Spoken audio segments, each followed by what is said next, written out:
আসসালামু আলাইকুম ওয়া রাহমাতুল্লাহি ওয়া বারাকাতুহু। এইটাকে আমাদের বাচ্চারা শিখে ফেলছে খুতবাতুল হাজাত। এই যে এই খুতবাটা 2 থেকে 5 পর্যন্ত শিখে ফেলছে সবাই। কালকে বললাম এই সারা বাসার মেয়ে বললো বা অন্যান্যরা বললো আর কি, মাশাআল্লাহ এটা সবাই শিখে নেন। সবাই শিখে নেন। অন্য কারণে বলি যে ইভেন আপনাদের আন্ডারে যদি কোনো বোর্ড মিটিং হয় ওটাতে আপনারা এটা দিয়ে শুরু করবেন, তাহলে এটা আলাদা আল্লাহর তরফ থেকে একটা আলাদা রহমতের আশা করতে পারি আমরা, যেহেতু রাসূল সাল্লাল্লাহু আলাইহি ওয়াসাল্লাম যেভাবে জীবনের সকল ইম্পর্টেন্ট ইভেন্টের শুরু করতে বলছেন আমাদেরকে, বিয়ের খুতবা থেকে শুরু করে বোর্ড মিটিং পর্যন্ত সবকিছু এটা দিয়ে হইতে পারে। যাই হোক, আমরা এবং এটা অর্থটা নিয়ে রিফ্লেক্ট করে যদি চান আমার কাছে, আমি কয়েকবার ডিস্ট্রিবিউট করছি, আমার কাছে ইটা আছে, টেক্সটটা আছে, আরবিক আছে, সাথে দিয়ে ট্রান্সলেটারেশন আছে। এটা একটু ভ্যারিয়েশন আছে, যেমন আমি যখন প্রথম এটা যার মুখে শুনি, ওই আবুল আলিয়া বলে একজন ইউকে স্কলার সালাফি, তার মুখে শুনি প্রথম, তো ওইটার সাথে একটু ভ্যারিয়েশন আছে। ওনারটা যেমন ছিল, উনি এইটার উপরে একটা দিছিলেন, লেকচার দিছিলেন, প্রথমে এটা বললেন, বলে পুরাটা লেকচার এটার উপর ছিল। ওনারটা যেমন আমি পড়লাম আজকে, যেমন ফাইন্না খায়রুল হাদিসি বললাম, উনি বলছেন ফাইন্না খায়রুল কালামি কালামুল্লাহ। ঠিকই আছে, একই কথা, ব্যাপার একই, এবং ডিফারেন্ট ডিফারেন্ট টেক্সটে আসছে এইগুলা। তো এটা জানাটা ভালো। অনেক সময় দেখা যায় যে কোথাও না কোথাও ধরেন যার যার মতো করে নিজের বাড়িতে গেছেন, গ্রামে গেছেন, কেউ একটা কিছু বলতে বললো, আপনি তো শুরু করতেছেন, কিভাবে শুরু করতে জানেন না আসলে। ইউজুয়ালি যেটা হবে যে ওই সবার সমিতি, আমি একদম ফরিদপুরে গেলাম, মুসলিম মিশন চাচা যিনি চালান, প্রফেসর আব্দুল সালাম, খুব ভালো মানুষ, খুব স্নেহ করেন আমাকে। তো সব আলেমদের, ফরিদপুর শহরের যত আলেম ওলামা সব জাতের, মানে দেওবন্দি, আপনার কওমি মাদ্রাসা, তবলিগ, জামাত, সব সব দাওয়াত করছেন। তারপরে কি করছেন, কিন্তু শুরু হবে কি দিয়ে আমার বলতেছেন, চাচা কোরআন তেলাওয়াত করে তারপর একটা গজল দিয়ে শুরু করবো। চাচা গজলের তো কোনো সিস্টেম নাই। গজল মানে কি, নজরুলের একটা বুঝছেন গান আছে না কতগুলা, নজরুলের কতগুলো গান আছে না, যে আপনার একটু সোকল্ড ইসলামিক গান আর কি, ওগুলো একটা দিয়ে শুরু হতে যায়, এগুলোতে আমাদের সব এইগুলো শুরু হয়। আমার চাচা এটার তো কোনো সিস্টেম আমার জানা নাই, আর কোরআন তেলাওয়াত দিয়েও কোনো সিস্টেম জানা নাই আমার। কারণ কোরআন তেলাওয়াত ইটসেলফ, আপনি জানেন তো বেদাতের ডেফিনিশনটা কি। কোরআন তেলাওয়াত বেদাত, মানে কোরআন তেলাওয়াত দিয়ে অনুষ্ঠান শুরু করা বেদাতের শুনলে অনেকের মাথায় খুব চক্কর লাগে যে কি কত বড় কথা বলে ফেললো, কোরআন তেলাওয়াত আবার বলতেছে বেদাত। আসলে কোরআন তেলাওয়াতকে আমি বেদাত বলতেছি না, কোরআন তেলাওয়াত দিয়ে সভা শুরু করাকে বেদাত বলতেছি। কোরআন তো আপনি যে কোনো সময় তেলাওয়াত করতে পারেন, কিন্তু ওইটা দিয়ে সভা শুরু করাটা বেদাত, কেন আল্লাহ রাসূলটা করেন ব্যাস। তো এইখানে এটা খুতবাতুল হাজাত আপনারা ইনশাআল্লাহ শিখবেন, বা আমরা ক্লাস নিতে পারি একাধিক, এবং ইনশাআল্লাহ সেটা থেকে আমরা কি করতে পারি, কি বলে, অনেক কিছু শেখার আছে। প্রত্যেকটা লাইন, প্রত্যেকটা লাইন, আমি যে সূরা ফাতিহার ওইটা শুনতেছি তো বারবার, ওই 27 ঘন্টা। তো খালি ইয়াকা নাবুদু ওয়া ইয়াকা নাস্তাইন, এটা যে কি সাংঘাতিক জিনিস, এবং এটাতে যে খালি ফেল করতেছে আমরা প্রতিনিয়ত, এটা এটা মানে অকল্পনীয় একটা ব্যাপার আর কি। এটা অনেক বড় একটা কথা, এই কথাটা মানে জাস্ট দুটো শব্দ, কিন্তু অনেক বড় কথা। যাই হোক, খুতবাতুল হাজার শুরুতে আমরা এতে বলতেছি যে আল্লাহ ছাড়া আমরা কারোর কাছে কিছু চাই না, শুধুমাত্র আল্লাহর কাছে চাই যা চাওয়া। আসেন আমরা এসে যাই, আমরা গতদিন থেকে শেষ করছিলাম, আমরা পড়তেছিলাম যে ইবাদত করতে গিয়ে কষ্ট যেটা হয়, অনেকে মনে করে কষ্ট যত বেশি সওয়াব তত বেশি, এবং অনেকে যে কোনো দুটো চয়েসের ভিতরে কষ্টকর চয়েসটা নেয়, অথবা কষ্টকর এটা ইচ্ছা করে নেয়, সেটা ঠিক না। কষ্টের ভিতরে কোনো সওয়াব নাই, কষ্ট ইটসেলফের ভিতরে কোনো সওয়াব নাই, কিন্তু একটা কাজ করতে গিয়ে আমাদের স্বাভাবিকভাবে যে কষ্টটা হবে, সেই কষ্টটা অফকোর্স ফজিলতের, সেই কষ্টটা অবশ্যই সওয়াবের। মানে আপনি রোজা রাখতে গিয়ে, যেমন ধরেন ফর এক্সাম্পল, রোজা রাখতে গিয়ে আমি কিছু জানতাম না আগে, পানিতে গা ভেজানো, ঠান্ডা লাগার জন্য, ঠান্ডা লাগবে আপনার, আরাম লাগবে, পানিতে গা ভেজায় রাখবেন, এটি ঠিক আছে, এটি আমি জানতাম না, মনে করলাম মাকড়ু টাকড়ু হয়ে যাবে বলে, বুঝছেন না, মানে সারাক্ষণ যদি ভিজায় রাখি নিজের, এটা ঠিক আছে। যদি ঠিক থেকে থেকে তাহলে আমি কেন নিব না? এখানে এটা মনে করার কোনো কারণ নাই যে আমি যদি এটা না নেই তাইলে বোধহয় ভালো আছি আমি, তাইলে, বা আমি যদি রোদের ভিতরে বসে থাকি তাইলে বোধহয় আমার ভালো আছে, এটা মনে করার কারণ। এই কথাগুলি আমরা নানা রকম ভাবে শিখতেছি বা পড়তেছি। আজকে একটা জায়গায় আসবো, সেটা হচ্ছে যে দুইটা হাদিস আসছিল গতদিন, যে হাদিস থেকে কারো কারো মনে হতে পারে, একটা হাদিস হলো যে আয়েশা রাদিয়াল্লাহু আনহা যখন ওই চাইলেন যে উমরাটা করতে চাইলেন তার হজের পরে, যে উমরাটা উনি করতে পারেন নাই বিকজ অফ ওনার সাইকেল ছিল তখন।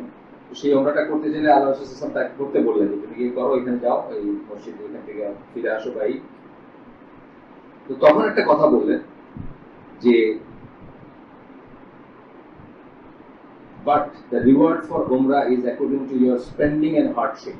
একটা বলেন স্পেন্ডিং, খরচ করা, একটা বলেন হার্ডশিপ, কষ্ট করার উপরে ডিপেন্ড করে। এখান থেকে কেউ কেউ মনে করতে পারেন যে কষ্টটা ইটসেলফ বলে একটা চাওয়ার জিনিস, যত বেশি কষ্ট হবে সেটা বলতে যত ভালো জিনিস না, ব্যাপারটা তা না। এটা আমরা এইটির দলিলতে আমরা দেখবো যে অহেতুক কষ্ট করা, যেমন ধরেন বাপ মা, আমি এটা একটা মানে দুনিয়াবি উদাহরণ দিচ্ছি আপনাকে। আপনার বাপ মা আপনাকে পড়তে বলেন, আপনাকে বাবা একদম ভালো করে পড়, এই তো আর কয়টা দিন পরীক্ষাটা হয়ে যাবে, তারপরে এনজয় করিস, বা তারপরে ফ্রি থাকিস, বা তারপরে বেড়াইস, বা তারপরে খেলিস। এইখানে একটা কষ্ট ইনভলভ আছে। একটা বাচ্চা যে পড়াশোনা করবে, সে বসে থাকবে চেয়ারে, অথবা সে খেললো না, সে বাইরে গেল না, বা সে অন্যান্য জিনিসগুলো করলো না, এখানে একটু কষ্ট ইনভলভ আছে। কিন্তু এই বাপ মা কখনোই কিন্তু বাচ্চাটাকে কষ্ট দেওয়ার নিয়তে এই কথাটা বলতেছে, বলতেছে কি জন্য, ওয়েলফেয়ারের নিয়তে বলতেছে যে আজকে যদি একটু সময় দেয়, একটু পড়াশোনা করে, তাহলে তো একটা বেটার সাবজেক্ট পড়তে পারবে, বা বেটার স্কুলে যেতে পারবে, বা বেটার প্রফেশনে যেতে পারবে। যাই হোক, মানে সে ওয়েলফেয়ার কনসেপ্টটা বলতেছে। সে কিন্তু বাপ মা একবারও এই ছেলেটাকে কষ্ট দেওয়ার ভিতরে তার কোনো সুখ নাই, কষ্ট দেওয়ার ভিতরে তার কোনো প্লেজার নেই। এই ছেলেটাকে কষ্ট দিয়ে সে কোনো সুখ পাচ্ছে না। একইভাবে আল্লাহর আপনার কষ্টের দরকার নাই। এটা হচ্ছে একটা বেসিক মাইন্ডসেট ঠিক করে নিবে। আল্লাহ আপনাকে কষ্ট দিতে চান, হ্যাঁ টেস্ট করতে চান, টেস্ট করার কষ্ট। এখানে পরীক্ষা একটা টেস্ট হচ্ছে না, পরীক্ষা তো একটা টেস্ট হচ্ছে, বাচ্চারা পরীক্ষা দিচ্ছে না, টেস্ট না। সেই টেস্টটাতে আপনিও চান আপনার ছেলেটা ভালো করুক, কিন্তু আপনি কিন্তু ইন সেলফ আপনার ছেলেটার কষ্টও কেটে চান। আপনি বরং পরীক্ষার সময় হয়তো এক গ্লাস হরলিক্স, যার যেটা বোঝ আর কি, কেউ মনে করছে হরলিক্স খেলে বলে তাকে একটু ফ্রেশ লাগবে, একটু শক্তি পাবে, একটু এনার্জি পাবে, তার জন্য এক গ্লাস হরলিক্স বানিয়ে নিতেছে যে মা মানে পারতেছে। আরেকজন মা হয়তো ডাবের পানি দিতেছে, যার যেরকম সংগতি বা যার যেরকম বোঝ সেরকম। বেসিক্যালি মা বা বাবা চাচ্ছেন না যে কষ্টটাই একটা ব্যাপার, বা কষ্ট দিতে চান না বাচ্চাকে। একইভাবে আল্লাহ আপনাকে কষ্ট দিতে চান। আল্লাহ এই দিনটাকে ইজি করছেন, আপনাকে আল্লাহ ভালোবাসেন, আপনাকে ইজি করতে চান, আপনি যেন লাইফ এনজয় করেন এটা চান, অফকোর্স হালালের ভিতরে, বা যেটুকু আল্লাহ ইসের ভিতরে। এবং আপনার কষ্টের ভিতরে আল্লাহর কোনো প্লেজার নেই। এটা হচ্ছে একটা মাইন্ডসেট আমাদের, আমরা যেন মাথায় নিয়ে নিই। অনেকের কাছেই মনে হয় যে মানে যারা মানে দিন থেকে অনেক দূরে সরে গেলে যেটা মনে হয়। আমার ওয়াইফকে একদিন এক আলট্রাসোনোলজিস্ট জিজ্ঞেস করছেন, আচ্ছা হিজাব টিজাব করেন উনি, বলছে বলেন তো আমাদের দিনে সবকিছু না না কেন, সিনেমা না, নাটক না, গান না, এটা না ওটা না। মানে আমার ওয়াইফ বলেছে দেখেন আপনার মাইন্ডসেটটা চেঞ্জ হয়ে গেছে, এই জন্য আপনি না না না না দেখতেছেন। কিন্তু আপনার মাইন্ডসেটটা যদি আরেক জায়গায় থাকতো, যে জায়গায় থাকার কথা, আপনি দেখেন আমাদের তিনি খালি হ্যাঁ হ্যাঁ হ্যাঁ হ্যাঁ বলছে সবটা, তাই না? মানে ধরেন এই যে কথাগুলো উনি বলতেছেন, এগুলো আমি আগেও বলছি যে সিনেমা না, নাটক না, এটা না এটা না, কি বললেন, এক না, দুই না, তিন না, চার না, চার বললেন না, তো একটা এই বললেন। এই জিনিসগুলো আপনার দরকারই হতো না যদি আপনি কারেক্ট জায়গাটায় থাকেন। আপনি দেখতেন যে আপনার লাইফটা আপনার আল্লাহ প্রদত্ত, আল্লাহ যে এন্টারটেনমেন্ট আমাদের দিচ্ছেন, যেটুকু জায়েজ করছেন, আল্লাহ এন্টারটেনমেন্ট কি দিচ্ছেন আমাদের স্পাউজের ভিতরে। আপনি দেখতেন যে আপনার ওই কেন্দ্রিক আপনার জীবনটা সবকিছু হ্যাঁ হ্যাঁ হ্যাঁ হ্যাঁ।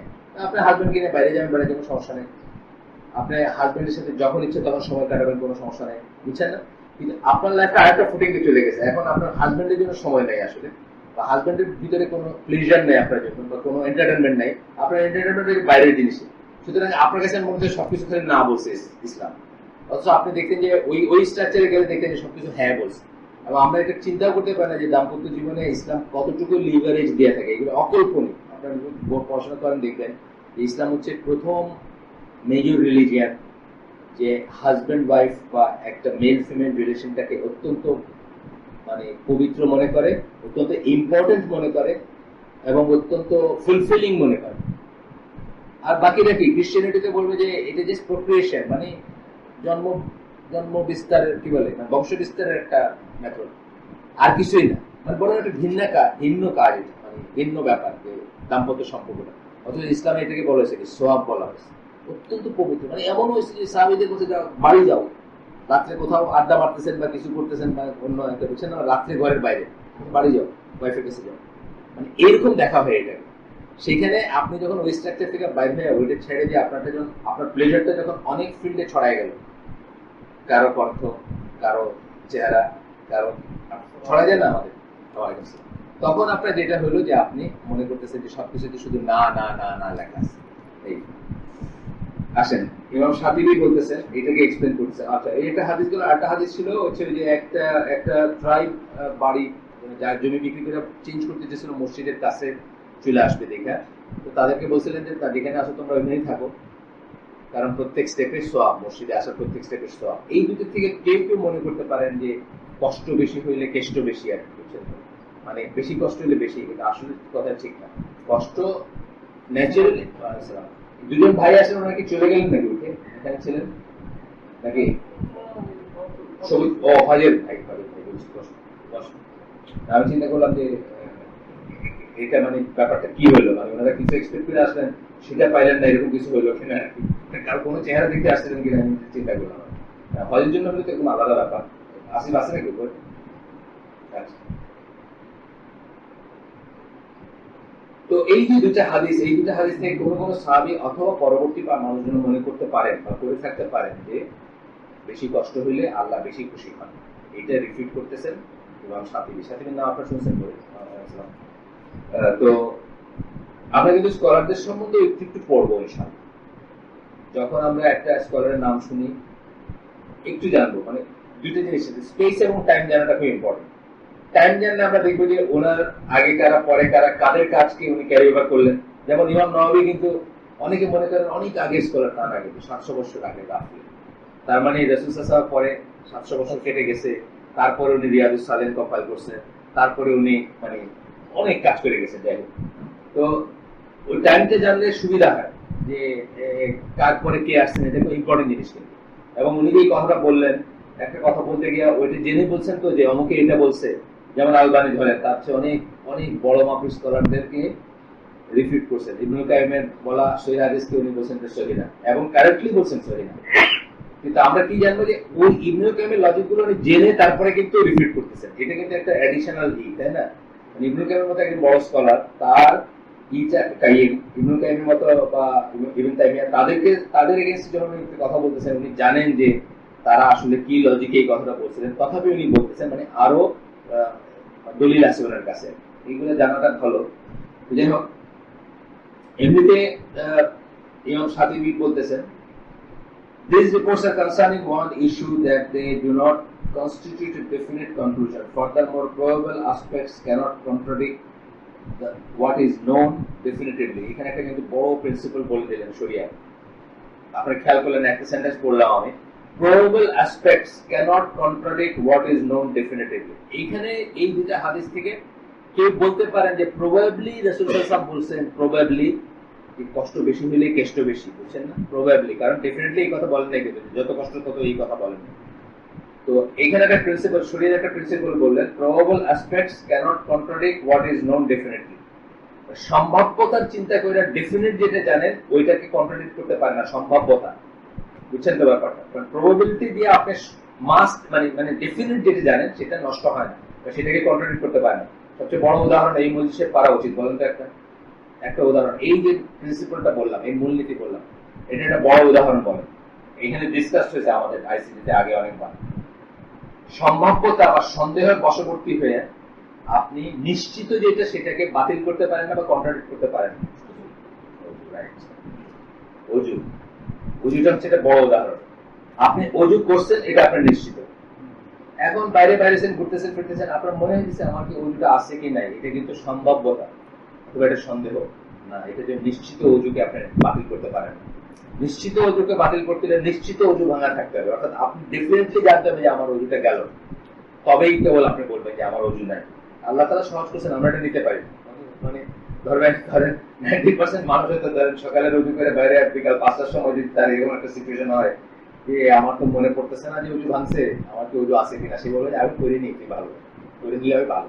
হ্যাঁ, করতে পারে সে, আমি নিষেধ করতেছি না, কিন্তু করার প্রয়োজন নাই, এটা কিন্তু আলাদা জিনিস। করতে পারা একটা জিনিস, করার প্রয়োজনটা একটা জিনিস। করার প্রয়োজন মানে কিন্তু আপনার সিরিজ অফ ইভেন্টস চেঞ্জ হয়ে গেল। আপনার ওইটার জন্য আপনার জীবনটা কঠিন লাগবে, ওইটার জন্য আপনার নামাজটা মিস করতে পারেন, 2 রাকাত ছুটে গেল। আপনার অজু ছিল কিন্তু আপনি আবার অজু বানাইতে গিয়ে 2 রাকাত ছুটে গেল, বুঝছেন না? এই সিরিজ অফ কনসিকুয়েন্সেস আসতেছে বিকজ আপনি মনে করলেন যে সম্ভাব্যতা যেটা, সন্দেহ যেটা, ওইটা যে আপনার নিশ্চিত অজুটাকে বাতিল করে দিচ্ছে। এটা একটা প্রিন্সিপাল। এটা মনে রাখবেন ইনশাআল্লাহ, সব ক্ষেত্রে মনে রাখবেন। তাহলে হার্ডশিপ যে আল্লাহ চান না এটা ডেফিনিট। আর এই হাদিসগুলোর থেকে এটা বোঝা যায় না, কেউ হয়তো এখান থেকে কনক্লুড করতে পারেন ওই সম্ভাব্যতার বেসিসে যে বোধহয় বেশি কষ্ট হইলে বেশি হবে। গেল প্রথম লজিকটা গেল। সেকেন্ড পয়েন্টটা সাথীবি বলতেছেন, these hadiths do not indicate that the goal was to undergo hardship. গোল একটা হচ্ছে মিনস, একটা হচ্ছে এন্ড। আমি আমার বাসায় যাব, এটা হচ্ছে আমার গোল। মিনস হচ্ছে এখান থেকে যে পথ দিয়ে গ্রিন রোড যাবো, তাই না? এটা বলতেছেন যে রাস্তাটাই আমার এন্ড না, যেরকম কষ্টটাই আমার এন্ড বা গোল না। কষ্টটা হচ্ছে এটার ভিতর দিয়ে আমাকে যাইতে হবে, আমি বাধ্য। রোজা রাখতে হলে একদিন না খেয়ে থাকতে হবে, সকাল থেকে মানে যাই হোক সুবেহ সাদিক থেকে সূর্যাস্ত পর্যন্ত না খেয়ে থাকতে।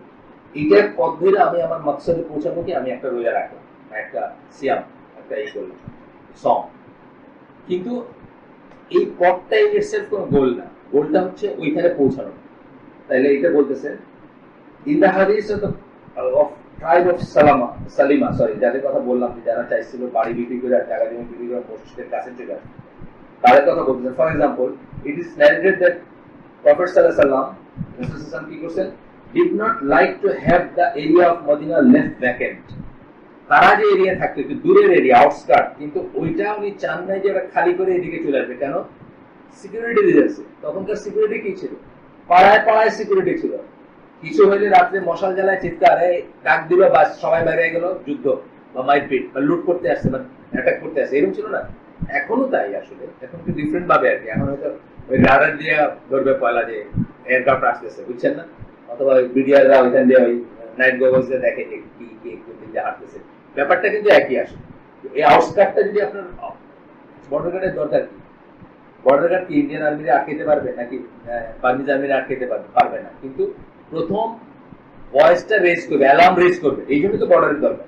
বর্ডার গার্ডের দরকার কি? বর্ডার গার্ড কিন্তু আর্মি না, বর্ডার গার্ড কিন্তু যুদ্ধ করতে পারবে না, কিন্তু ঠেক দিয়ে রাখতে পারে।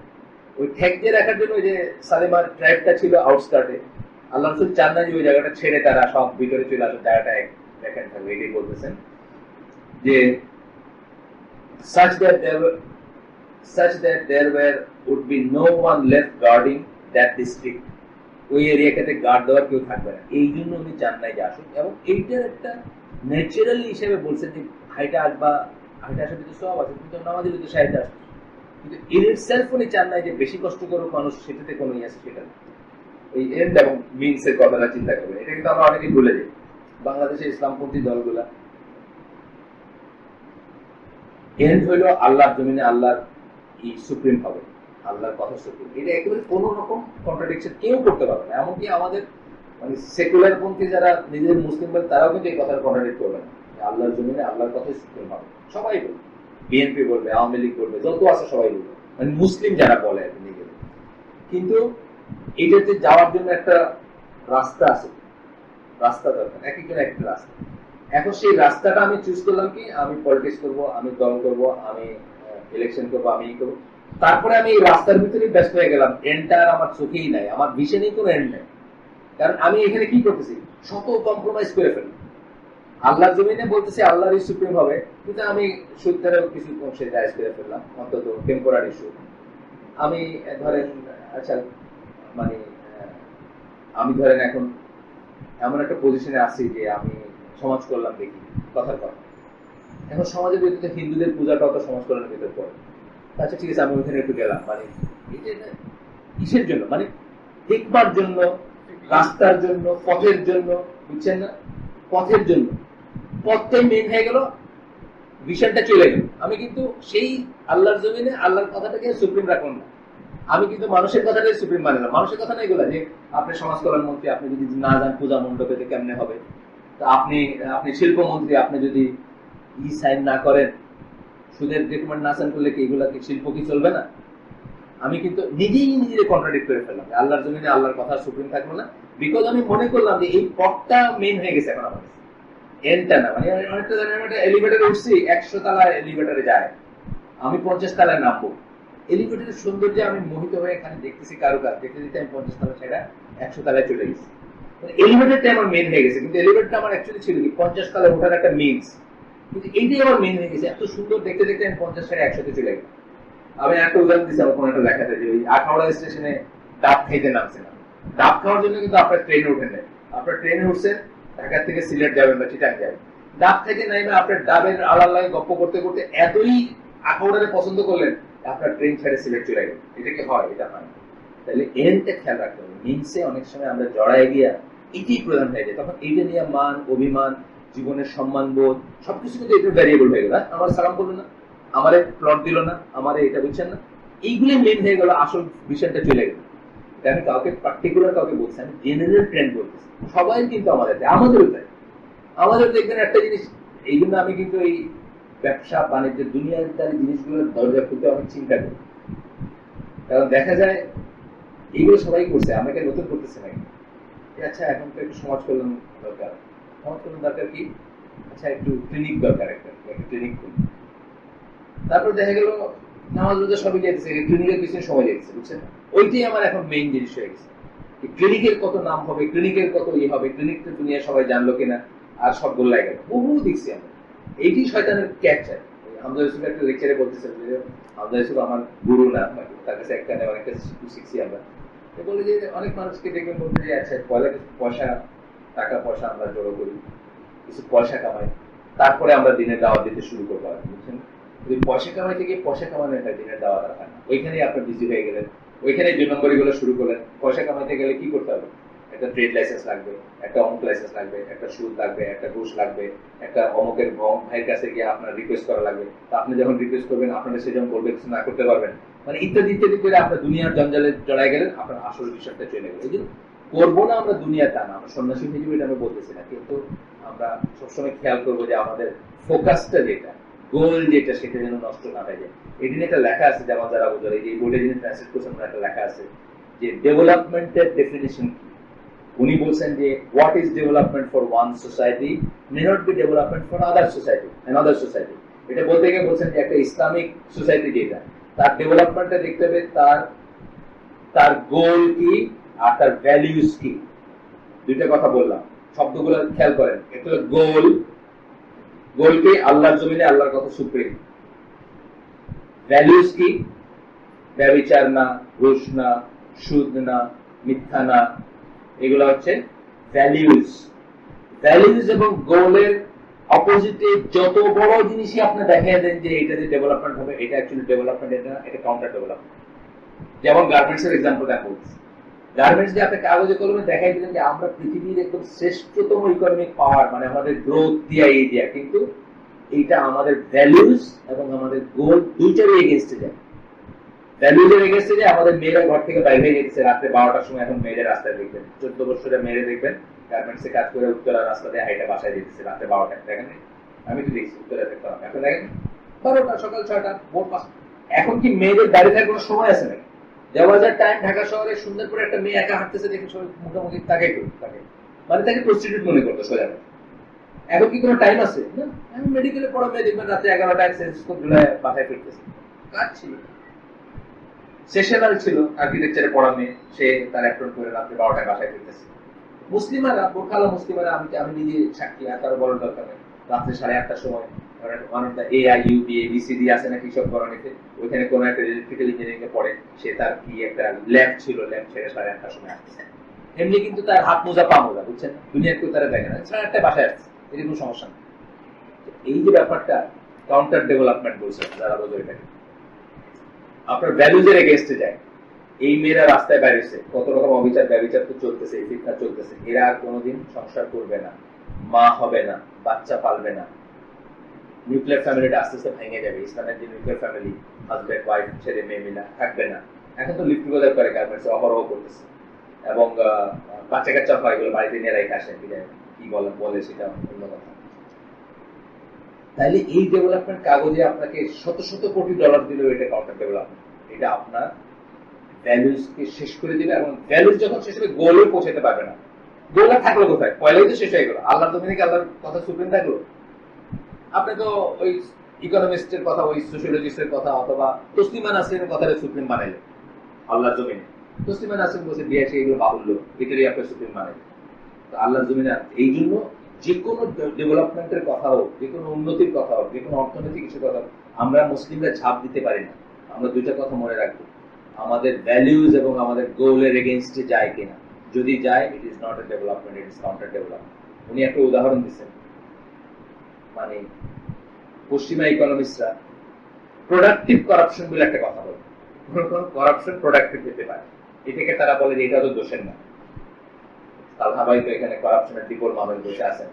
প্রোডাক্টিভ করাপশন, প্রোডাক্টিভ করাপশন কিভাবে আমি আপনাকে বোঝাই দিচ্ছি। ধরেন আপনি বিশাল একটা মেশিনারি আছে, একটা বয়লার আছে, ধরেন বড় একটা বয়লার আছেন, জাহাজে করে আইনা যেটা কোর্টে নামাইছেন। এই বয়লারটা দ্য মোমেন্ট এই কাশিমপুরে অথবা কোনাবাড়িতে আসলেই প্রোডাকশন শুরু হয়ে যাবে একটা ফ্যাক্টরি, যাই হোক সেই ফ্যাক্টরি। এখন ওইখানে কাস্টমার অফিসার চাবি মেরে দিচ্ছে যে না এটা তো এই লাগবে, এই লাগবে, ওইটা লাগবে, মানে যা কিছু করে আর কি তারা। আপনি চিন্তা করলেন যে ডিউ প্রসেসে যদি বয়লারটা আমি ছুটাই 1 মাস সময় লাগবে, আর এইখানে যদি ওই লোকটাকে 5 লাখ টাকা দিয়ে দিই, তাহলে কালকে এসে ছেড়ে দিবে, মানে 29 দিন আপনার প্রোডাকশন বেড়ে যাচ্ছে। একদিনের মাথায় বয়লারটা রিলিজ হয়ে কোনাবাড়ি চলে আসবে, আর 29 দিন প্রোডাকশন বেড়ে যাবে। সুতরাং এই 5 লাখ টাকা ঘুষ দিয়া দেওয়া ঠিক আছে, কারণ আমার একটা প্রোডাক্টিভ করাপশন, মানে করাপশনটা কি করলো, আপনার প্রোডাক্টিভিটি বাড়ায় দিল। ইসলামে এটা 1000 কোটি টাকা হইলেও জায়েজ হবে, 1000 কোটি টাকা হইলেও জায়েজ হবে। যে 1000 কোটি টাকার লাভ হবে যদি 5 লাখ টাকা ওখানে দিয়ে আসি, তাও হবে না if there is a way যে 5 লাখ টাকা না দিয়ে আপনি এটা বাইর করতে পারেন। সুতরাং প্রোডাক্টিভ করাপশন হবে, বুঝছেন তো ব্যাপারটা। আপনার ভ্যালুজ এবং আপনার গোলের এগেইনস্টে গেলে এটা কোনো ডেভেলপমেন্ট না। এই ডেভেলপমেন্ট ইসলাম একসেপ্ট করে না, আপনিও করবেন না। এই ডেভেলপমেন্ট সমাজকে নষ্ট করে দেবে, আপনার স্ট্রাকচারকে নষ্ট করে দেবে, আপনার ম্যাট্রিক্স নষ্ট করে দেবে, আপনার ভ্যালুজ নষ্ট করে দেবে। কয়দিন পরে আর আপনি চিনবেন না যে এই দেশ, এইসব মানুষ অলরেডি আমাদের কাছে অচেনা লাগে না। যারা 2টা কাল দেখছি এই এজ গ্রুপ, উনি, আপনি, আমি, যারা 2টা কাল দেখছি, আমি দেখতেছি না যে অচেনা লাগে না অনেক বিহেভিয়ার আমাদের সমাজের। আমাদের ভাইদের সাথে ভাইয়ের বিহেভিয়ার, বাপের সাথে ছেলের বিহেভিয়ার, চাচার সাথে বাপিজার বিহেভিয়ার অচেনা লাগে আমাদের। কি করে মানুষ পারে এটা, কি করে এরকম করে মানুষ? কেউ হয়তো জানেন না, আমি হালাকা করে দিয়েছি, এর মধ্যে কেউ ফোন করার কথা না। আচ্ছা আমি একটু দেবো। আসসালামাইকুম। ও তামিম তো হালকা চলে ভাই মাতি। আমি অচেনা নাম্বার দিকে পড়ছি। তামিম আশরাফ, যে ইংল্যান্ড থেকে একটা ছেলে পাঠান, আসলে দেশে আসছে, বিয়ে করবে, দেশে আসছে। হারুন হোসেনের মেয়ে অলরেডি বিয়ে হয়ে গেছে, আমি উঠায় নিবে। হারুন হোসেন আছেন নাকি? তাহলে ভাইরা মনে রাখবেন, ডেভেলপমেন্ট শুনলেই ঝাঁপায় পড়বেন না, ডেভেলপমেন্ট শুনলেই খুশি হবেন না। এগুলো কাফের জিনিস। আমাদের জিনিস হচ্ছে আমরা অলওয়েজ চেক করে দেখবো আমাদের ভ্যালিউজ এবং আমাদের গোলের সাথে কন্ট্রাডিক্ট যদি করে, সেই ডেভেলপমেন্ট আমাদের কাছে ডেভেলপমেন্ট না, সেটা হচ্ছে কাউন্টার ডেভেলপমেন্ট, মানে ডেভেলপমেন্টের উল্টা দিক। আমাদের সকল ডেভেলপমেন্ট হতে হবে এই 2-4 লাইনে পড়তে হবে। যত ভ্যালুজ আছে আমাদের, ব্যভিচার না, অবিচার না, মিথ্যা না, ঘুষ না, সুদ না, আছে না, ঘর থেকে বাইরে হয় না, বেপরদা না, এগুলো কিন্তু ভ্যালুজ না। এইগুলাকে যা যদি প্রোটেক্ট করে বা এইগুলাকে যদি সাপোর্ট করে যদি কোনো ডেভেলপমেন্ট হয়, এগুলো সাপোর্ট করে ডেভেলপমেন্ট হইতে পারে। মক্কায় হয়েছে, মদিনা হয়েছে, তখনকার দিনে হয়েছে না, ওমরা দিনের সময় যে এক্সপানশনটা হয়েছে, এগুলোকে সাপোর্ট করে হয়েছে। এইগুলোকে সাপোর্ট করে সারা পৃথিবী আমাদের হয়েছে। এগুলোকে সাপোর্ট করে যে আজও হয়, হবে না, হলে হবে না। আরেকটা হচ্ছে এন্ড গোল, যেটা আমাদের এন্ড গোল কি, আল্লাহর জমিনে আল্লাহর কথা শুনতে হবে। তসলিমা নাসরিনের কথা না, কার্ল মার্কসের কথা না, বা অন্য কারো কথা না, এগুলো মনে রাখতে হবে। আমি বারবার বলি কেন, যে আমরা কিন্তু নামাজ রোজায় বাইরে খাইতেছি না, নামাজ রোজা হজ জাকাত সবাই করতেছে, বহু মানুষ করতেছে না। সব বড় বড় স্মাগলাররা, সব বড় বড় সিনেমা অ্যাক্টররা, তারাও কিন্তু নামাজ রোজা হজ জাকাত সব করতেছে। সব অ্যাক্টর, এখন সিনেমা অ্যাক্টরদের খবর পাওয়া যায়।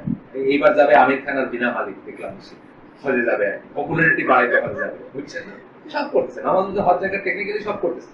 কিন্তু আমরা কিন্তু মায়ের ওখানে খাইতেছি না, আমরা মায়ের খাইতেছি এই জিনিসগুলো, সোশ্যাল ব্যাপারগুলো, সামাজিক ব্যাপারগুলো, যেখানে আমরা চুজ করতে পারতেছি না, হোয়াট টু চুজ আর হোয়াট টু রিজেক্ট, কোনটা রেখে কোনটা নিব, এটা চুজ করতে, এইখানে কিন্তু আমরা ধরা খাইছি। এখানে শেষ আসেন, তাহলে গেল। থার্ড পয়েন্টটা হচ্ছে 7 পয়েন্ট আমরা পড়তেছি। The objection that the objector presents is contradicted by the Prophet's prohibition to the three who wanted to be more strict. আমরা যদি কেউ বলতে চাই, অবজেকশন দিতে চাই, কি অবজেকশন দিতে চাচ্ছি আমরা, যে না, কি অবজেকশন আসবে এখানে, যে না, শারীরিক কষ্টটাও সওয়াবের একটা ব্যাপার, যত বেশি কষ্ট, ততই কষ্ট বেশি, কেষ্ট বেশি। এইটা যদি আমরা ইনসিস্ট করতে চাই, তাইলে কোথায় আসবে অবজেকশন? কি রিপিট করবো কি দিয়ে? ওই যে তিনজন লোকের কথা, তারা কিন্তু বেশি কষ্ট করতে চাইছিল এবং ভালো কাজ করতে চাইছিল। আল্লাহ রাসূল কি বললেন? তারা আমার কেউ, মানে ইসলাম থেকে তারা বাইর করে দিলেন। তারা যারা আমার থেকে বেশি কষ্ট করে সুন্নাত থেকে মুখ ফিরায় নিয়ে, একজন বলছে সারা রাত ঘুমাবে না, একজন বলছে সারা বছর রোজা রাখবে, একজন বলছে বিয়া শাদী করবে না, তারা আমার কেউ না, আমার কেউ না, মানে মুসলমানই না। ওইটির কথা বলতেছেন, ওই বইটা আসতেছে এবং বলতেছেন the prophet's prohibition to the three who wanted to be more strict in their worship, এই যে কথা বললাম আমি তাদের, and in his prohibition of what Abu Israel was doing. Abu Israel কি করতেছিলেন? রোদে দাঁড়াইছিলেন। আবু ইসরায়েল প্রমিস করছিলেন যে উনি হজের জার্নিতে ছায়ায় থাকবেন না, কখনো সবসময় রোদে বসে থাকবেন, রোদে থাকবেন, যাতে কষ্টটা বেশি হয়, জিব্বাটা বের হয়ে যায় এবং ওনার কি হয়, ওর জন্য আবু ইসরায়েল আর কি যাবে ওই সময়। এইভাবে নাম করার একটা কারণ হচ্ছে যে সাহাবীরা আসলে খুব বেশি চান না যে এটা নিয়ে যখন একটা খারাপ কথা বলা হয়, তখন কিন্তু দেখেন হাদিসের বর্ণনাগুলো কিভাবে আসে। লোকেরা বলল, একজন লোক জিজ্ঞেস করলো, ওই লোকটা পিনপয়েন্ট করার কোনো দরকার নেই। একজন লোক জিজ্ঞেস করলো আয়েশা, ইয়া রাসূলুল্লাহ, আমি এরকম একটা খারাপ কথা বলতেছি, তাহলে এই কথাটা খুব একটা ভালোই না, তখন কিন্তু ডেফিনেটলি দেখবেন এইটা নাই। আর যখন পজিটিভ একটা দেখবেন সাহাবীর নাম আছে, যে তাকে এটা দেওয়া হইলো, ফ্ল্যাগ দেওয়া হইলো যে তুমি আজকের স্ট্যান্ডার্ড বিয়ারার, আজকের এক্সপিডিশনের স্ট্যান্ডার্ড বিয়ারার, তোমার হাতে ফ্ল্যাগ, পজিটিভ জিনিস, তখন তাকে এটাই করা। আচ্ছা, তারপরে বলতেছেন ইমাম শাতিবি, indeed the prohibition of being harsh is something well known in the Sharia, to the point that it is one of the definitive basic principles. এই যে বলতেছেন যে কষ্ট না হওয়া, কঠিন না হওয়া, এটা একটা ডেফিনিট প্রিন্সিপাল শরিয়া, সবাই জানে। এবং শুরুই করা হয় এটা দিয়া যে মাকাসিদ শরিয়া হচ্ছে, মাকাসিদ শরিয়া মানে শরিয়ার লক্ষ্য সমূহ হচ্ছে কি, আপনার জন্য ইজি করে দেওয়া লাইফটাকে, আপনার জন্য লাইফটাকে এনজয়েবল করে দেওয়া, আপনার জন্য লাইফটার যত ভালো জিনিস আছে সব পারমিসিবল করে দেওয়া। Indeed, the prohibition of being harsh is something, Sharia principle বললেন, if being harsh upon the soul is not one of the goals of the Sharia, when an individual intends that, he is intending something that is in contradiction with the intent of the lawgiver. যদি তাই হয় যে আপনাকে হার্শ করাটা শরিয়া চায় না, তাহলে আপনি যখন হার্শ কিছু চাচ্ছেন, ডিজায়ার করতেছেন, মনে করতেছেন যে এটা বেশি পিওর, বেশি ফজিলতের, আপনি কিন্তু আসলে আল্লাহর ইন্টেনশন বা আল্লাহর ইচ্ছাকে কন্ট্রাডিক্ট করতেছেন। আল্লাহ চাচ্ছেন আপনাকে সহজ করে দিতে, আল্লাহ আপনাকে কষ্ট দিতে চান, আল্লাহ স্যাডিস্ট না। ওই বাপ্পার কথা আবার মনে করে, যে বাপ্পা বলতেছেন একটা ছেলেকে ঠিক আছে পড়লে একটু তোমার জন্য ভালো আছে, কিন্তু বাপ্পা কিন্তু কখনোই ছেলেটাকে ইনএটসেলফ কষ্ট দিতে চায়।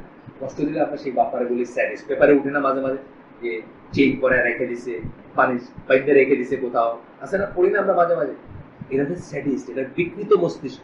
কিন্তু স্বাভাবিকভাবে কোনো বাপ মা তার বাচ্চার কষ্ট থেকে কোনো প্লেজার নেবে না, ইভেন দো কখনো সে বলতেছে যে বাবা একটু কষ্ট করে পড়াটা, পরীক্ষাটা দিয়েই তুমি তারপরে খেলাধুলা করো, এই টেম্পোরারি কষ্টের জন্য তার প্রাণটা কান্দে। হয়তো মনে হয় আহারে ছেলেটা এত রাত পর্যন্ত বসে আছে, ওই যে বললাম হরলিক্স নিয়ে গেল, ডাবের পানি নিয়ে গেল, কিন্তু আসলে সে কষ্টটা চাচ্ছে না, আসলে সে ফলটা চাচ্ছে। আর ফলটা চাইতে গিয়ে যেটুকু কষ্ট না করলেই নয়, সেটুকু চাচ্ছে। ঠিক যেভাবে আল্লাহ আমাদেরকে রোজা রাখতে বলছে, পাঁচওয়াক্ত সালাত করতে বলছে, হয়তো কিছুটা কষ্ট ইনভলভ আছে, কিন্তু কষ্ট ইন ইটসেলফ আল্লাহ চান না, এটাই বলতেছেন। আবার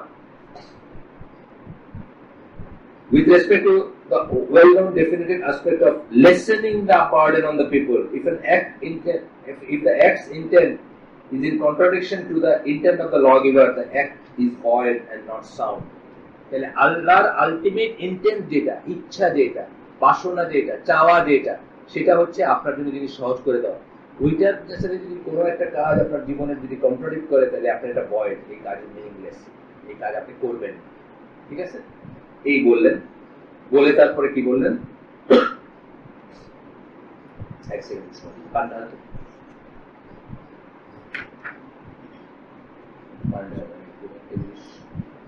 এগুলো যখন আসে তখন অ্যাডজাস্ট করা উচিত।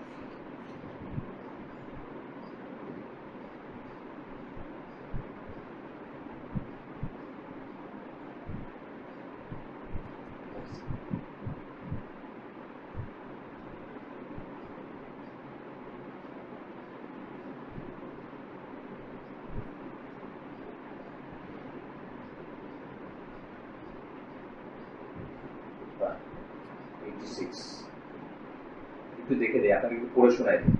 আমি একটু আগে বললাম না যে আমরা যখন পড়বো, যখন লেখাপড়া করবো সিরিয়াসলি, তখন মাঝে মাঝে একটু এদিক সেদিক একটু টুকটাক ফুটনোট গুলো পড়বো।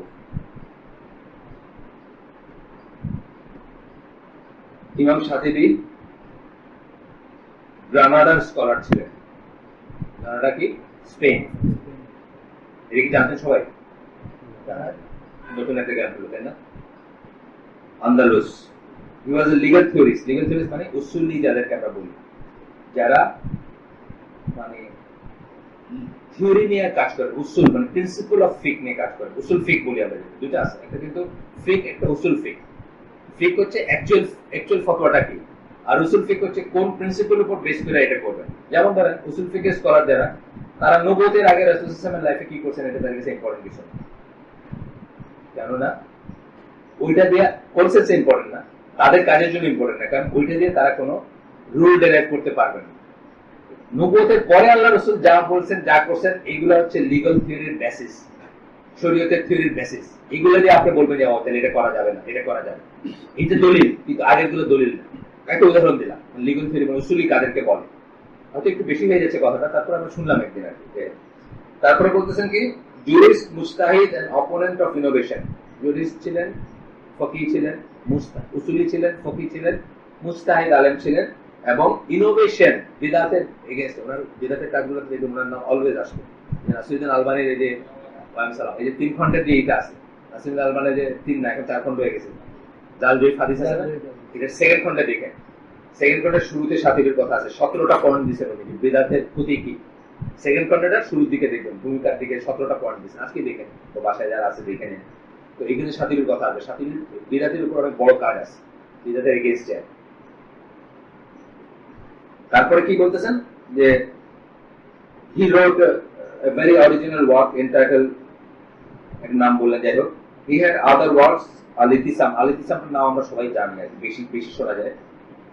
আল-ইতিসাম কবে মারা গেছেন? 790 হিজরিতে মারা গেছেন। তাহলে আমরা একটা টাইম পাইলাম, স্পেস পাইলাম, স্পেন, টাইম পাইলাম 790 হিজরি।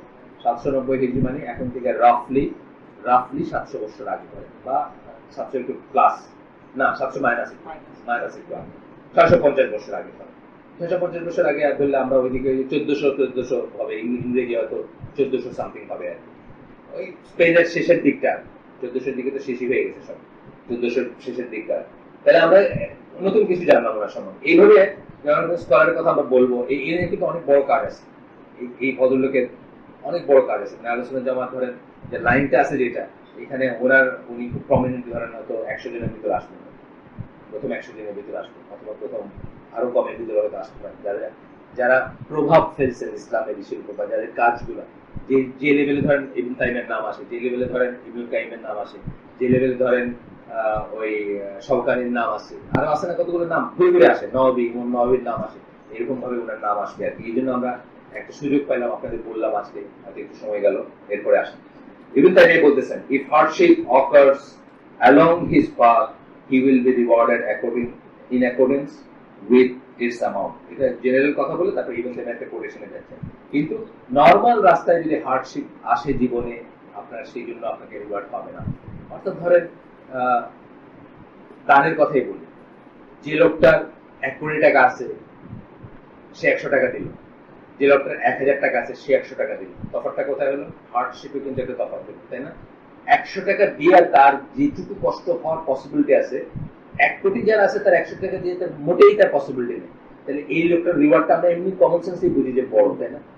কেন বুঝতেছি বড়? কারণ তার জন্য হার্ডশিপটা বেশি।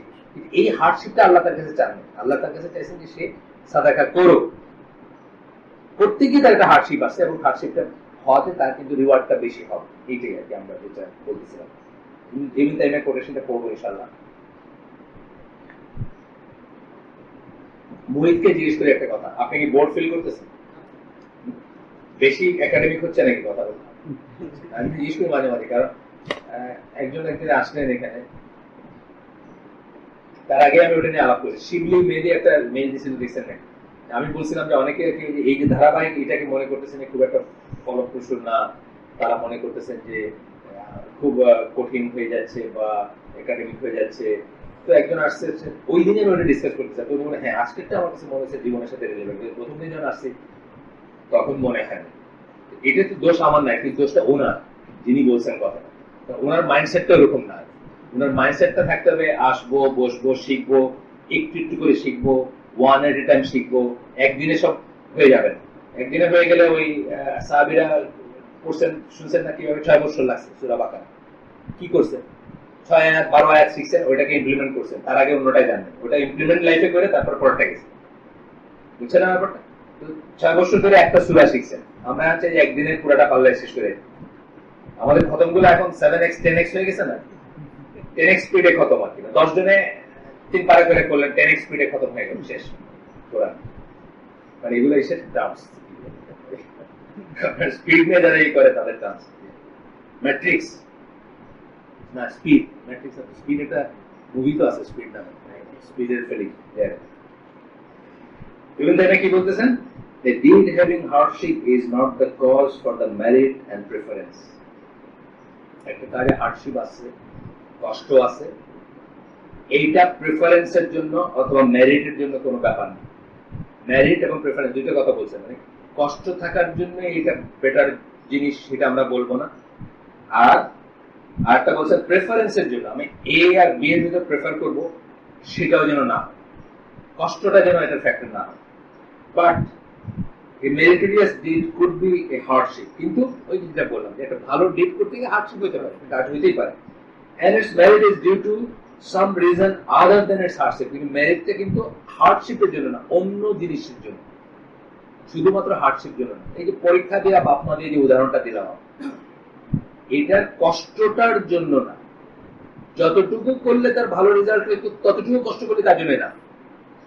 সেটা হয়তো পার্সন এর বেলায় যেমন পার্সন বির বেলায় ডিফারেন্ট, যার মেধাটা একটু কম, তার একটু সময় বেশি লাগতেছে মুখস্থ করতে, তাতে তার কষ্টও একটু বেশি লাগতেছে, কিন্তু মার্ক সে কি পাবে? ওইখানে গিয়ে সে মার্ক কত হবে? সেও 100 পাবে, সেও 100 পাবে, পাইলে 100 ভিতরে তো পরীক্ষা হচ্ছে, এটা কিন্তু বেশি মার্ক পাবেন, কিন্তু কষ্টটা হয়তো ই হতে পারে। কিন্তু তার জন্য আপনি একটু কষ্ট করে বেছে নেবেন তা না। ধরেন একজন বলে যে মেডিসিন পড়তে অনেক কষ্ট হয় আর ইঞ্জিনিয়ারিং পড়তে কম কষ্ট হয়, তাহলে আমি মেডিসিনই পড়বো, এটা কষ্ট, এটা মিনিংলেস কথা, তাই না?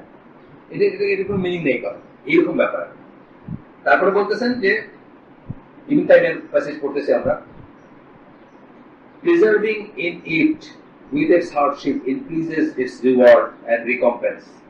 কিন্তু এটা যদি লেগে থাকে না, আপনি কষ্ট সত্ত্বেও লেগে থাকে, তাহলে এটা আপনার রিওয়ার্ড বাড়ায় দিবে, তাই না? কষ্টের জন্য ছেড়ে দিলেন না। ধরেন তাহাজ্জুদের নামাজের কথা বলি, কষ্ট আছে, তাহাজ্জুদের নামাজ কষ্ট নেই তা না, ওই সময় উঠতে কষ্ট আছে, যে কারোই কষ্ট হবে, কিন্তু এই কষ্টের জন্য রিওয়ার্ড না, বরং আপনি যদি প্রিজার্ভ, ন্যাচারাল কষ্ট যদি সেটা আছে, কিন্তু আপনি যদি এটাতে লেগে থাকতে পারেন তাহলে আপনি এটার জন্য রিওয়ার্ড পাবেন, এই কষ্ট সত্ত্বেও যদি লেগে থাকতে পারেন। আচ্ছা, the reward may be increased by hardship. এই যে বললাম কষ্ট বেশি হতে হতে রিওয়ার্ড ইনক্রিজ হইতে পারে। যেমন বললাম যে কোটিপতি 100 টাকা দিচ্ছে আর হাজারপতি 100 টাকা দিচ্ছে, হাজারপতির 100 টাকা দিলে তার জন্য এটার ইম্প্যাক্টটা বেশি হবে, অভাবটা একটু একটু বোধ করবে, সে 100 কোটি টাকা আলা বোধ করবে না যে 1000 টাকা দিচ্ছি, 100 টাকা দিচ্ছি, এটা কোনো ফ্যাক্টর নেই। The reward may be increased by hardship, like the one who lives further away from the house of Allah. আল্লাহ মসজিদ থেকে যে দূরে থাকে, তার জন্য হয়তো রিওয়ার্ড বাড়তে পারে তার হার্ডশিপের জন্য।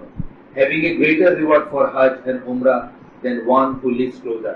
কারণ আমরা বাংলাদেশ থেকে হজ করতে যাইতেছি, আর যে মক্কায় বসে হজ করতেছে, হয়তো আমাদের রিওয়ার্ডটা বেশি হতে পারে, কারণ আমরা অনেক কাঠপড়া পোয়া, অনেক পয়সা খরচ করে অনেক দূর থেকে যাচ্ছি। This was as the Messenger of Allah sallallahu alaihi wasallam Ayesha রাদিয়াল্লাহু যেটা বলছিলেন, ওই হাদিসটা যেটা আমরা পড়লাম একটু আগে, ওইটাতে এই কথাটা আল্লাহ রাসূল সাল্লাল্লাহু আলাইহি ওয়াসাল্লাম বলছেন, হ্যাঁ রিওয়ার্ড বাড়তে পারে। This is because the reward is dependent upon the amount of effort and work. When the distance is far, the far distance increases the hardship, that in turn increases the reward. The same is true for jihad. Often the reward is increased according to the amount of hardship and exertion. However, this is not because exertion and hardship are intended by the day. Exertion এবং hardship বাড়ার জন্য আপনার reward বাড়বে, দূর থেকে যাওয়ার জন্য আপনার রিওয়ার্ড বাড়বে, কিন্তু এই দূরত্ব, এটা এই জন্য না যে দূরত্বটা চাওয়া হয়েছে, কষ্টটা চাওয়া হয়েছে সেই জন্য না, কিন্তু এই কাজটা করতে গিয়ে ন্যাচারালি আপনার কষ্ট হয়েছে, সেই জন্য আপনার রিওয়ার্ডটা বেশি হবে। তথাপি যে আপনি করলেন, তথাপি আপনি বোম্বে থেকে ফিরে চলে আসলেন না। আগের দিনে হাঁটতে বোম্বাই হাজি করতো না, আগের দিনে কিছু মানুষ বাংলাদেশ থেকে হজ করতে গিয়ে বোম্বাই থেকে ঘুরে টুরে চলে আসে, আর বোম্বাই হাজি বলতো তাদের, মানে আইসা আজ লিখে দিছে, কষ্ট হয়েছে, ছেড়ে দিছে, মানে হাইটে যেত 6 মাস যেত, 1 বছরে হাইটে যেত বাংলাদেশ থেকে এসে। তো বোম্বাইতে গিয়া, বোম্বাই এখানে বেশ দূরে, কিন্তু ওখান থেকে ঘুরে ফিরে চলে আসতো। চলে আসতে তাকে সিলেটে, আমি জানি না অন্য ডিস্ট্রিক্টে এই কথাটা আছে কিনা, সিলেটে এই কথাটা প্রচলিত, বোম্বাই আছে মানে আগের দিনে আর কি, বোম্বাই থেকে ফিরে চলে আসছে। তো এক্সেশন এন্ড হার্ডশিপ আপনার কাছে চাওয়া হয়, তবে আপনি যে প্রিজার্ভ করলেন নিজেকে, আপনি যে নিজেকে স্টেডি রেখে বোম্বে পর্যন্ত গিয়ে টায়ার্ড হয়ে মনে করলেন না, আসছি যখন আমি যাই গিয়ে মক্কা শেষ করে আসি, নিয়োগ করে যে পাইছি, সেই জন্য আপনার রিওয়ার্ড আছে, ডেফিনেটলি আছে সেই জন্য reward. Instead, it is because of the action itself is necessarily accompanied by exertion and hardship. কিন্তু আপনি রিওয়ার্ডটা পাচ্ছেন ওই কষ্ট ইটসেলফের জন্য না, কিন্তু যেহেতু আপনি কমপ্লিট করলেন জবটা, কাজটা কমপ্লিট করলেন, কাজটা শেষ করলেন, কাজটা পর্যন্ত আপনি ধরে রাখলেন, এবং তার সাথে যেহেতু ন্যাচারালি কষ্ট আসলো, ন্যাচারালি এক্সজশন আসলো, ন্যাচারালি টায়ার্ড হলেন আপনি, এই জন্য আপনি রিওয়ার্ডটা পাবেন। আসেন এবার একটা দলিল পড়বো আমরা কিভাবে মানুষ ভুল করছে এখানে, সময় আছে। Being harsh and very strict upon oneself is a form of individual behavioral extremism. আমরা কি বই পড়তেছি? Religious extremism in the lives of contemporary Muslims. সমকালীন মুসলিমের জীবনে ধর্মীয় চরমপন্থা পড়তেছি আমরা। তাহলে হার্ডশিপ খোঁজা, শক্ত আমল খোঁজাটা ইটসেলফ হচ্ছে একটা আলামত যে আপনার ভিতরে চরমপন্থা প্রতি টান আছে, চরমপন্থার প্রতি আপনার ভিতরে টান আছে বা ইনক্লাইনেশন আছে আপনার ভিতরে। That is difficult to find exemplified in our times. However, there are some books that speak about the spiritual side of the caller of Islam, in which one finds some connection to extremism. আমাদের সময় এটা অত বেশি না, মানে সচরাচর দেখা যায় না, কিন্তু আমরা কিছু বই পাবো বা কিছু ফিলোসফি পাবো বা কিছু লেখক পাবো বা কিছু কলার দায়ী পাবো যারা তাদের এই সমস্ত কথাগুলো বলছেন। একজনের নাম আসবে সাইদ হাওয়া, নাম শুনছেন কে? আমি এখানে পড়ছি, আমরা আগে এখানে পড়ছি, সেখানে সবাই যে ছিলেন তারা ইজিপশিয়ান কি বলে সিরিয়ান মুসলিম ব্রাদারহুডের লিডার ছিলেন এবং লেখক ছিলেন এবং ছিলেন মানে পার্সোনালিটি ছিলেন। উনি তার একটা বইতে লিখছেন, he should have among his good deeds a preoccupation with the words of remembrance. জিকিরের কথা বলতেছেন, ভালো কাজে যদি জিকির থাকবে, from seeking forgiveness to saying prayers on the messenger of Allah sallallahu alaihi wasallam. তারপরে যেটা এগুলো ভালো কথা বলতেছেন যে মানে মাফ চাবেন, আল্লাহর রাসূলের উপর সালাত করবেন, তারপরে বলতেছেন একটা কথা, he should try to make those statements 70,000 times a day. এই তবলিগ গানে চলে গেল 70,000 বার ইস্তেগফার করবে আর দরুদ পড়বে। he should try, এরকম দলিল নাই, কিন্তু পরেই বলবেন, এই লেখকই বলবেন, এটা কোনো দলিল নেই, দলিল ছাড়া বলছে। সিরিয়ান মুসলিম ব্রাদারহুডের লিডার ছিলেন। It is well known that this number has not been recorded from the message of Allah sallallahu alaihi wasallam. এই নাম্বার আমার সাথে আসে না। এইরকম আপনারা যত 1.5 লক্ষ 1.5 লক্ষ পান না অনেক নাম্বার, এগুলো সব বোগাস নাম্বার আছে, বুঝছেন? মানে নাম্বার বলে পাওয়া যায় 100 বার পাওয়া যায়, যে লা ইলাহা ইল্লাল্লাহু ওয়াহদাহু লা শারীকা লাহু লাহুল মুলকু ওয়া লাহুল হামদু, এগুলো পাওয়া যায়। কিন্তু এই যে 70,000, 1 লাখ, 1.5 লাখ, মানে এই মার্কে পাবেন, কিন্তু আপনার ফাজাইলে পাবেন, সব ফাজাইলের ভিতর পাবেন, এগুলো কিন্তু কোনো দলিল নেই। তো বলতেছেন যে মেসেজ আল্লাহ সাল্লাল্লাহু আলাইহি ওয়াসাল্লাম থেকে এই নাম্বার আসে নাই, or any of his companions, আপনার কোন সাহাবী থেকে এই নাম্বার আসে নাই। Furthermore, adhering to that is definitely kind of hardship upon the soul. 70,000 সোজা নাকি? প্রথম কথা গোনাটা সোজা না। আমার এক বন্ধুর মা মারা গেছেন, এই যে বললাম সেদিন জানাজা পড়তে গেলাম, ওনার মা বন্ধু মারা গেছে, নজবেদা আমার বন্ধু মারা গেছে, তার মা বেঁচে আছে না। আমার চাইল্ডহুড ফ্রেন্ড, মানে এই মা পলাশিতে থাকতেন, পলাশি বেড়াকে আমরা গেছি, আমাদের খাওয়াইছেন, ই করছেন, উনি বিধবা হইলেন আমাদের চোখের সামনে, উনি চাকরি করতেন, খুব কষ্টে ছেলেকে পারলেন, বড় করলেন, বিয়ে দিলেন, এন্ড দেন খুব আল্লাহ উনি তখন থেকে আল্লাহ মিনিং তো তখন আমরা বুঝতাম। আমার আরেক ফ্রেন্ড, আমি যখন বহু বছর দেখা নেই, তো আমি জানাজা পড়ে চলে আসছি এই মসজিদ থেকে, এই যে মোহাম্মদী হাউজিং এর মসজিদ থেকে চলে আসছি বাসায়। তারপরে আমি আমার ওয়াইফ গেছি, যে মায়ের সাথে, মা আছেন, মায়ের সাথে একটু ওয়াইফ দেখা করবে আমার ওয়াইফ, এবং ওয়াইফের সাথে একটু দেখা করবে, মানে সান্ত্বনা যেটা আর কি, যেটা ইসলামী সিস্টেম যেটা। যাই হোক আমি বাইরে ছিলাম, আমার ওয়াইফ গেছেন, তার মায়ের সাথে দেখা গেছেন। তো যাওয়ার আগে আমার আরেক ফ্রেন্ড বলতেছিল উনি তো সুফি হয়ে গেছেন, তখনই আমি একটু চিন্তা করছি যে হোয়াট টু এক্সপেক্ট, আমি মনে মনে একটু চিন্তা করে নিয়েছি। আমি সুফি হয়ে গেছে, ওনার এসে তালিম হয়, ওনার এসে মজলিস হয়। তারপর আমার ওয়াইফ এসে বলতেছে যে কি ড্রামের ভিতর নাকি 65,000 কলেমা বইরে রাখছে ড্রামের ভিতরে, কি মানে কিছুটা আছে আর কি, মানে গয়না টয়না কোন একটা কিছু তো ফু দিয়েছেন, আমি জানি না, মানে এটা আমার ভাই বলছে যে আমি উনি এত ডেভিয়েন্ট কথা বলছেন যে আমি ওনাকে আর জিজ্ঞেস করিনি যে খালাম্মা এটার মিনিং কি, মানে এটা জিজ্ঞেস করার কোনো মানে নেই। ড্রামের ভিতরে 65,000 কলেমা আছে উনি বললেন, প্রিজার্ভ করা আছে, এরকম ব্যাপারগুলো আর কি। এগুলো কঠিন, কিন্তু 65,000 গড়া কি সোজা নাকি? 33টার ভিতরে আমি খেয়ে হারাই ফেলি, তাই না? আঙ্গুলের 33টা কোন থেকে কে এখানে এখানে না এখানে, অনেক সময় এখানে শেষ হবে, তাই না? 33টা এখানে শেষ হবে, 34টা এখানে শেষ হবে। অনেক সময় দেখা গেলে আমারটা এইখানে না এখানে ভুলে গেছি, মানে কোথায় আসি আমি এখন, সেখানে 33,000 বার অথবা 60,000 বার 70,000 বার, অনেক কঠিন ব্যাপার।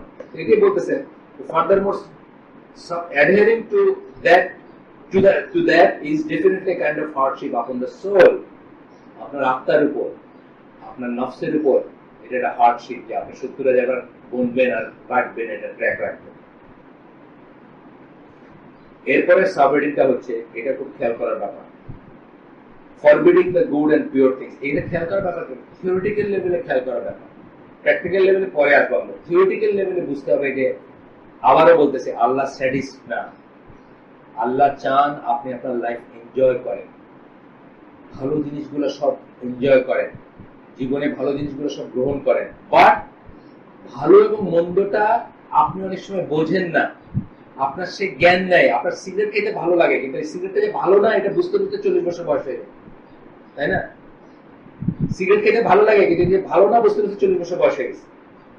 এই জন্য কিছু জিনিস আছে যে আপনি ভালো বোঝার আগেই আপনাকে বলা হচ্ছে যে এটা ভালো আর এটা খারাপ, কিন্তু আসলে আল্লাহ চান আপনি সকল হালালান তাইয়িবান এনজয় করেন জীবনে।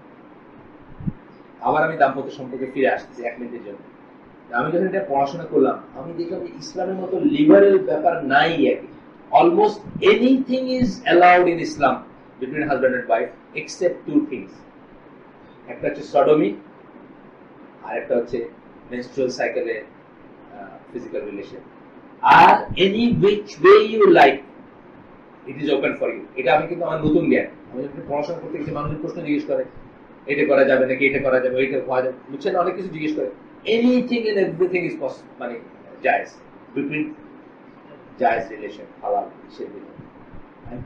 কতটুকু এই করছে, এটাকে ভ্যালু করছে যে নফল রোজা এবং নফল সালাত ছেড়ে দিতে হবে, ডু ইট, মানে নেসেসিটি। এটা যদি এটা হয়, প্রথমত রাখাই যাবে না ছাড়া, পারমিশন ছাড়া।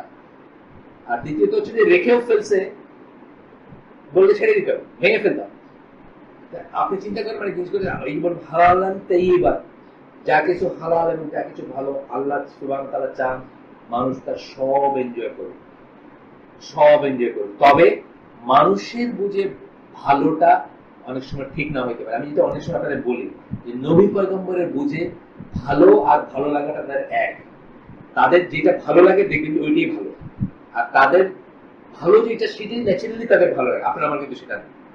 আপনার আমার সিগারেট ভালো লাগে, রাইট জাগতে ভালো লাগে, আপনার আমার পারমিসিভ ছবি ভালো লাগে, গান ভালো লাগে, নাচ ভালো লাগে।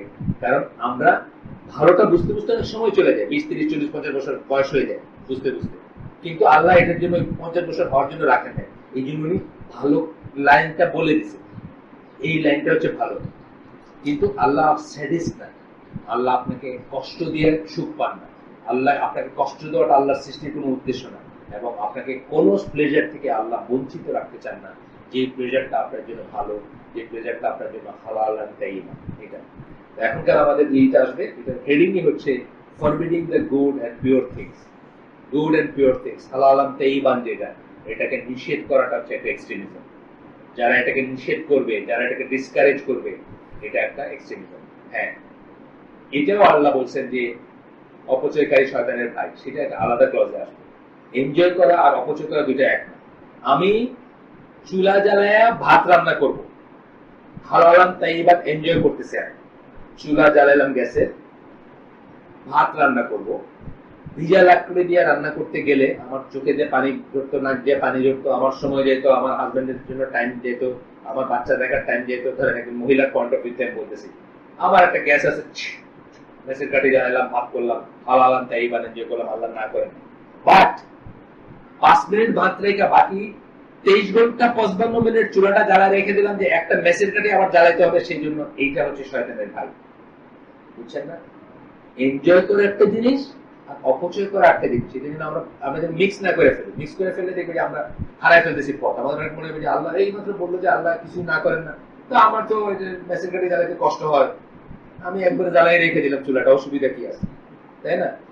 আলাদাটা এইবার করলেন, এটা অপচয় এসে পড়লো। আমি এখানে আমাদের বাচ্চাদের যে বসুদের একটু বসে করতেছিলাম, কল ছেড়ে রাখছে,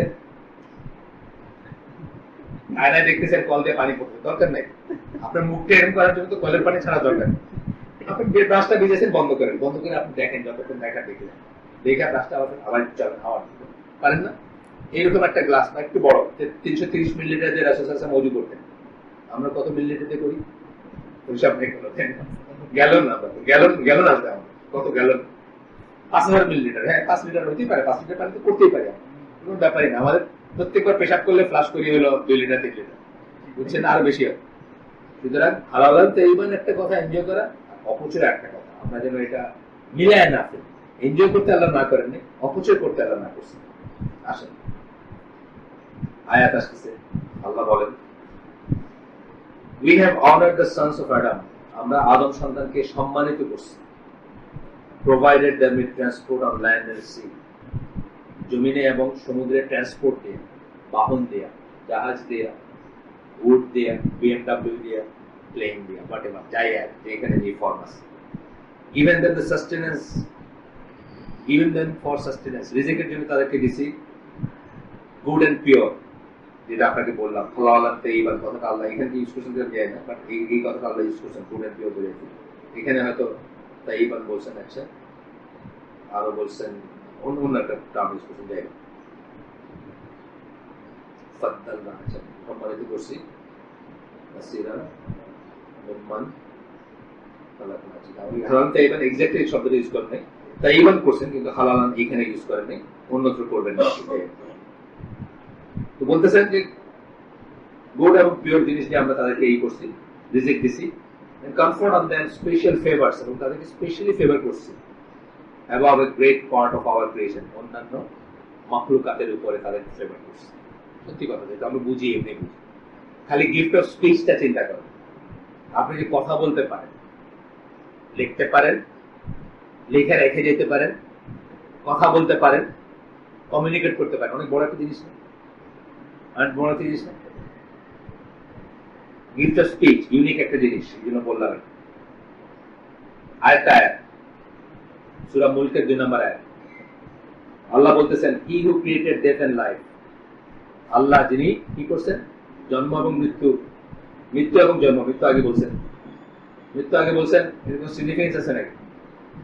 এমনিতে মনে হয় কোনো সিগনিফিকেন্স, মাঝে মাঝে বলি কথা, একজন মানুষের জন্ম না হয় মৃত্যু কিন্তু মাস্ট, মাতৃগর্ভে মরে যায় না মানুষ, মৃত্যু মাস্ট, মৃত্যুর সাথে গ্রহণ করতে হবে, জন্ম নাও হইতে পারে, জীবনযাপন নাও করতে পারে।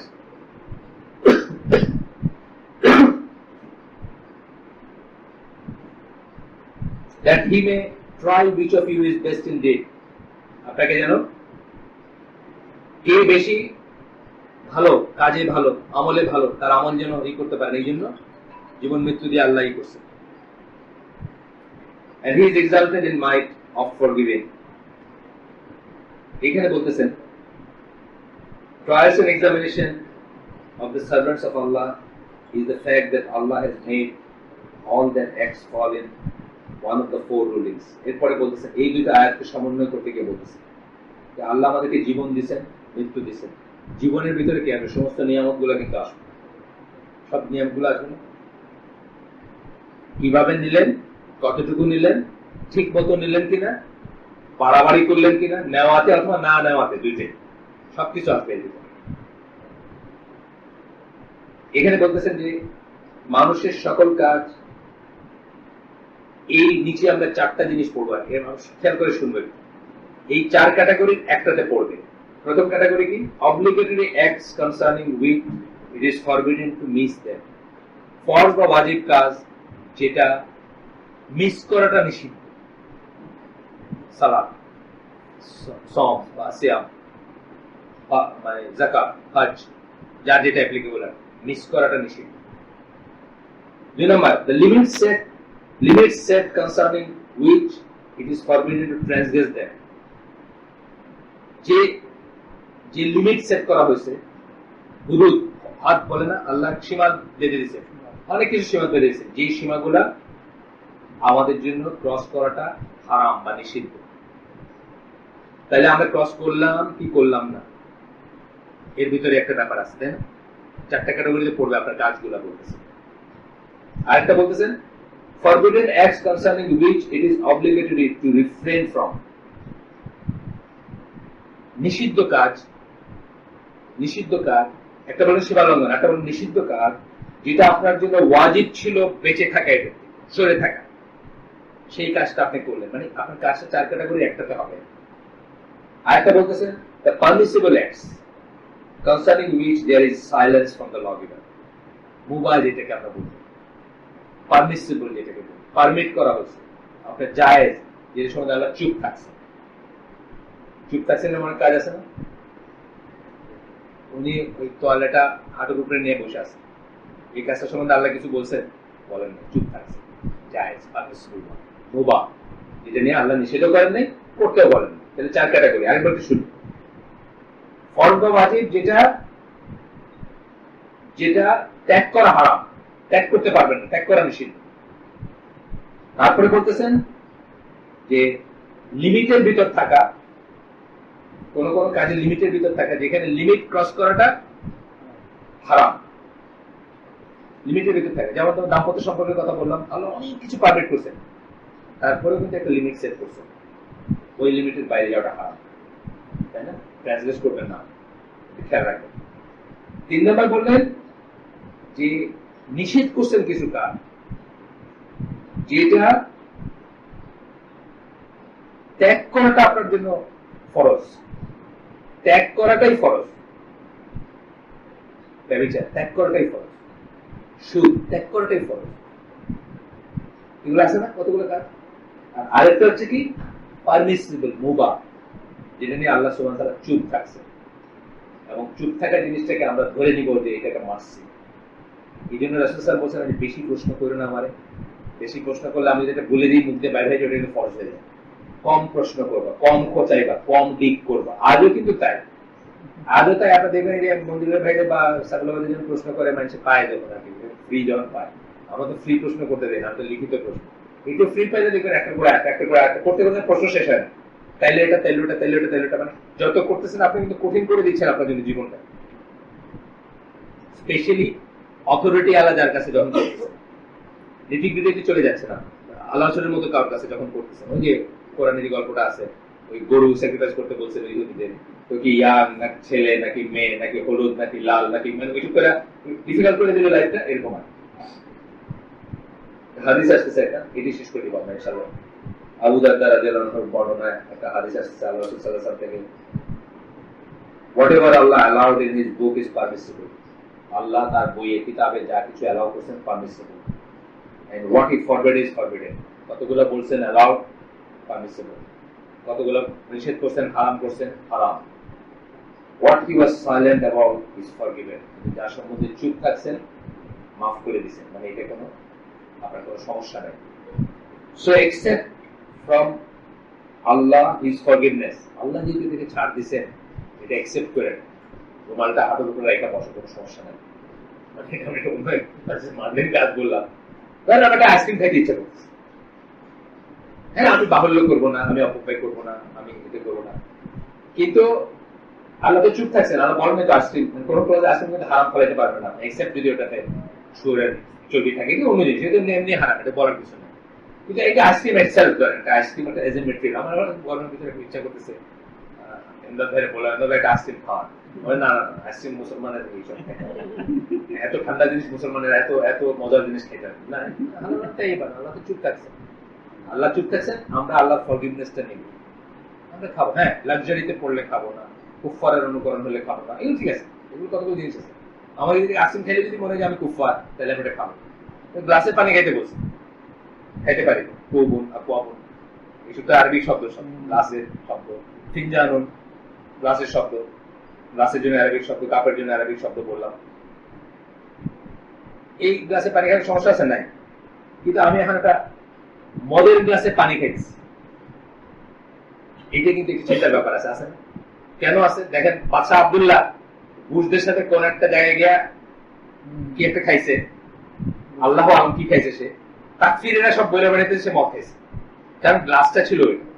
তো আমাদের মঞ্জুরুল্লাহ ভাইয়ের ছবি আছে ওয়েবসাইটে, ওই সিয়ানের ওয়েবসাইটে, উনিও পানি খাচ্ছেন ওইরকম একটা গ্লাস থেকে। আমরা কি মদ মনে করবো? নজবিল্লাহ, মোটেই মনে করবো। কিন্তু বাদশাহ আব্দুল্লাহ ওরা কি করছে, যেহেতু ওই জায়গায় উনি ওটাতে খাইছেন, ওটা কিন্তু ওরা ওইটা বলছে, হইতেও পারে না হইতে পারে, আল্লাহ আলম, আমি জানি না।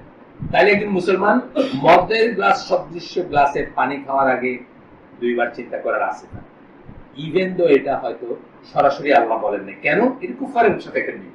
আইসক্রিম খাওয়া তো কুফারের সাথে কোনো মিল নেই। তাই আমি হাইন্দাদের বললাম যে একটা আইসক্রিম খাওয়া, না মুসলমানদের আইসক্রিম খাইতে না, এটা কোনো কথা না।